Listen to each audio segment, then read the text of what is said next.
Hello, welcome to the channel, welcome to the another video of Successway class 10 level ম্যাথমেটিক্সের আমরা আরও একটা video নিয়ে চলে এসেছি। আমরা অলরেডি 3টে চ্যাপ্টার করে ফেলেছি, বৃত্ত অবধি সার্কেল পর্যন্ত আমাদের হয়ে গেছে।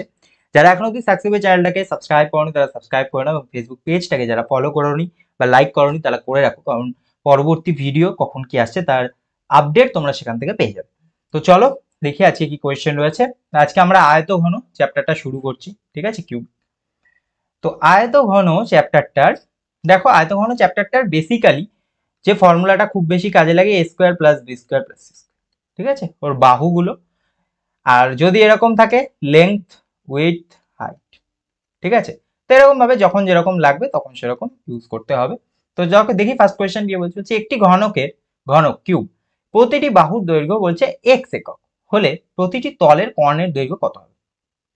ঠিক আছে, এটাই হচ্ছে কর্ণ, আমি যে ফর্মুলাটা বললাম। যাই হোক, তো ঘনকের প্রতিটি তল হচ্ছে বর্গক্ষেত্র, তাই তো? বর্গক্ষেত্র যদি হয় তাহলে তার কর্ণ বর্গক্ষেত্র, একটা বর্গক্ষেত্র, তাই না? একটা বর্গক্ষেত্র, তার যদি কর্ণ হয় তাহলে সেটা কি? বর্গক্ষেত্রের একটা সাইড, সেটা কি একটা সমকোণী ত্রিভুজ, তাই তো?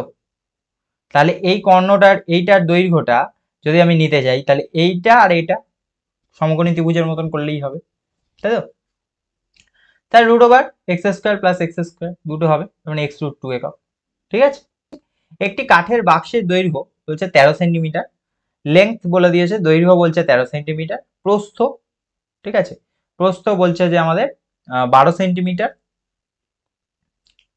আর উচ্চতা হাইট বলছে যে হাইট বলছে কত, 5 সেন্টিমিটার। তাহলে তার কর্ণ কত হবে? তার মানে কর্ণটা হবে কি, দৈর্ঘ্য স্কোয়ার প্লাস প্রস্থ স্কোয়ার প্লাস উচ্চতা square, 13 square plus 12 square plus 5 square.